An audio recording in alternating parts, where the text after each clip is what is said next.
안녕하세요. 하나님 나라의 청함을 받은 자의 자격에 대해 말씀하십니다. 오늘 본문은 누가복음 14장 15절에서 24절입니다. 15절 예수와 함께 식탁에 앉은 사람들 중 하나가 이 말씀을 듣고 예수께 말했습니다. 하나님 나라에서 먹는 사람은 복이 있습니다. 이 사람은 하나님 나라에 대한 유대주의적 관념을 말하고 있습니다. 당시 유대인들은 유대주의적 선민의식 가운데 하나님 나라에 대해서 메시아가 나타나 유대인 중심으로 건설될 왕국으로 이해했습니다. 따라서 지금 그는 하나님 나라에 들어가고자 하는 소망에서 이 말을 하는 것이 아니라 자신도 유대인이기 때문에 당연히 하나님 나라에 들어가서 그 영광을 누릴 것이라는 자신감 속에 이런 말을 한 것입니다. 그러나 예수께서는 하나님 나라에 들어갈 수 있는 자격에 대한 새로운 기준을 제시해 주십니다. 16절, 17절 예수께서 대답하셨습니다. 어떤 사람이 큰 잔치를 준비하고 손님들을 많이 초대했다. 잔치가 시작되자 그는 종을 보내 자기가 초대한 사람들에게 이제 준비가 다 됐으니 오십시오라고 했다. 두 번의 초대가 나옵니다. 잔치가 있다는 것을 알리면서 초대하고 준비를 다 마치고 초대합니다. 당시 유대인들의 관습으로 잔치에 사람들을 초청할 때 이렇게 두 번 청하게 되어 있습니다. 첫 번째 초대에 응해놓고 두 번째 초대를 거부하는 것은 초대한 사람에게 큰 모욕이 되었습니다. 여기서 보내는 종은 단수로 표현되어서 예수 그리스도를 나타냅니다.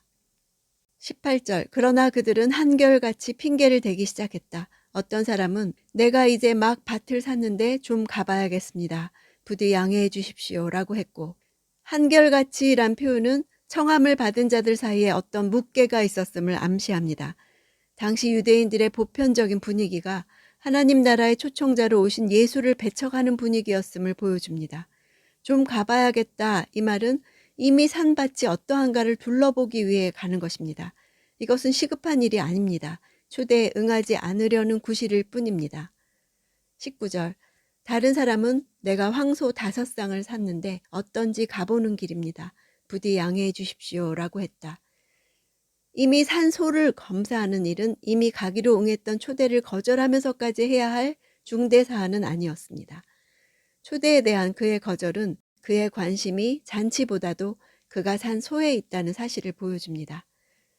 20절 또 다른 사람도 내가 결혼을 해서 갈 수가 없습니다 라고 했다.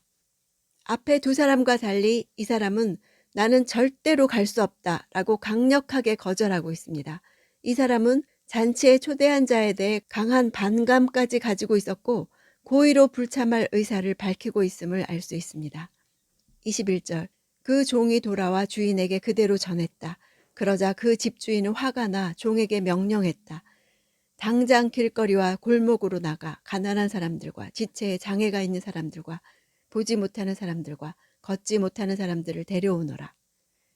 길거리는 큰 거리나 광장을 가리키고 골목은 좁은 거리로서 소외되어 큰 거리로 감히 나서지 못하는 자들까지 모두 찾아 초청하라는 의미입니다.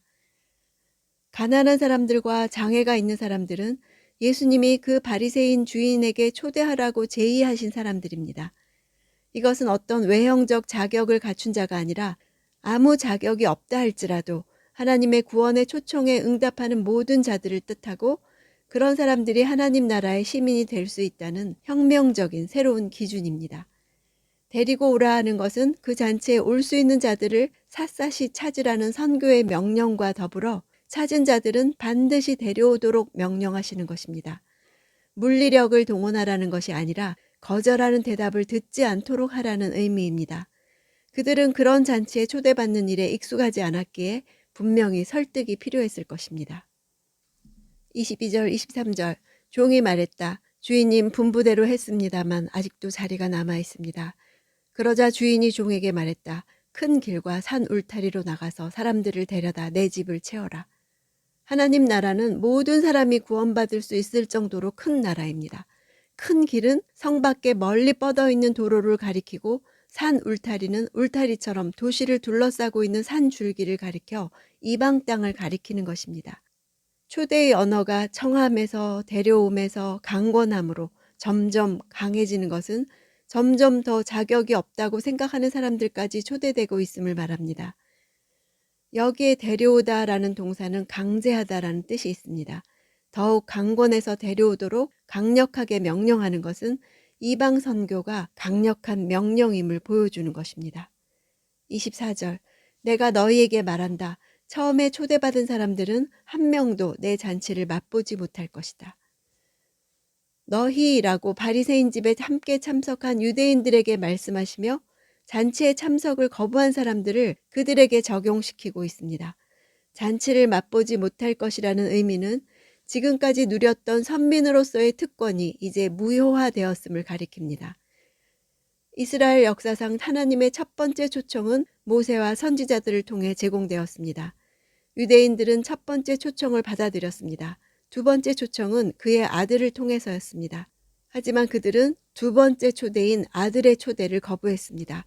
그러므로 가난한 자들에게 복음이 전해지고 하나님 나라가 열려진 것입니다. 어떤 사람은 자기가 산 밭을 둘러보는 기쁨 때문에 잔치에 가는 것을 거절합니다. 결혼 생활의 기쁨 때문에 거절합니다. 거절하는 기쁨의 이유가 있습니다. 하나님 나라에 참여하는 것보다 더 기쁨을 주는 것들이 있다는 것입니다. 이 땅에서 얻을 수 있는 기쁨을 더 확장하는 일이 의미 있어서 하나님의 초대에 응하는 일을 거부하거나 미룹니다. 직장일이나 가정의 책임이나 재정적 필요 등 이유는 타당할 수 있습니다. 우리 인생에서 우선순위를 알지 못하면 자신의 일정에 차질이 생기는 것이 더 중요하게 보여 정작 중요한 것을 놓치고 맙니다. 예수님은 내면의 일을 외부의 방해로 못하신 적이 단 한 번도 없었습니다. 하나님이 초대하실 때 기뻐할 수 있다면 나는 진정 구원이 필요한 것을 아는 사람입니다. 우리는 선택을 해야 합니다. 분주한 나의 세계를 선택할 것인지, 보이지 않는 하나님 나라를 선택할 것인지, 현재의 안락을 선택할 것인지, 하나님이 준비하신 것을 받기를 선택할 것인지. 나는 오늘 어떤 선택을 합니까?